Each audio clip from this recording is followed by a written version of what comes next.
अस्सलाम वालेकुम, मैं हूं सोफिया सरदार। आप देख रहे हैं पाकिस्तान सिटी न्यूज। अब खबर शामिल करते हैं फैसलाबाद से, जहां उस्ताद का बच्चों को स्कूल भेजने का इसरार, जबकि मां का मुख्तलिफ बहाने बनाकर टाल मटोल से काम। वीडियो सोशल मीडिया पर वायरल।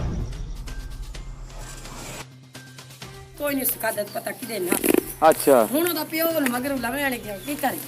ਅੱਛਾ ਸ਼ਿਰਾਜ਼ ਤੁਹਾਡਾ ਮੁੰਡਾ ਹੈ ਬੱਚਾ ਸ਼ਿਰਾਜ਼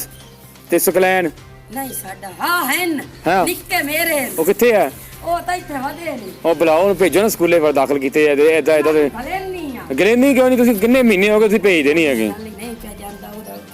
ਸਹੀ ਦਾਣੇ ਜੇ ਨਿਕਲੇ ਹੋਏ ਨਾ ਦਾ ਅੰਮਾ ਉਸਤਾਦ ਅਗਵਾ ਦਿੰਦੋ ਆ ਬਾਲਾਂ ਨਾ ਪਾਈ ਜਾ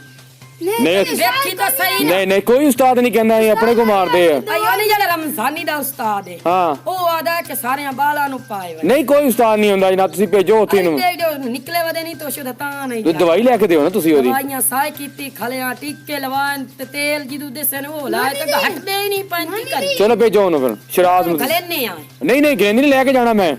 ਹੁਣ ਉਹ ਆਇਦਾ ਜਾ ਤੂੰ ਮੈਂ ਬਗੈਰ ਤਾਂ ਨਹੀਂ ਭਾਈ ਸਕਦੀ ਕਿੱਥੇ ਹੈ ਕਿੱਥੇ ਹੋ ਨਿੱਕੇ ਲਗਾਈਆਂ ਹੁਣ ਤੈਨੂੰ ਵੇਖ ਕੇ ਤੂੰ ਨਿੱਕੇ ਲਗਾਈ ਯਾਨੀ ਸਾਨੂੰ ਦੇਖ ਕੇ ਉਹ ਫਸਲਾਂ ਨੂੰ ਲੰਘ ਗਏ ਜਨਾਬ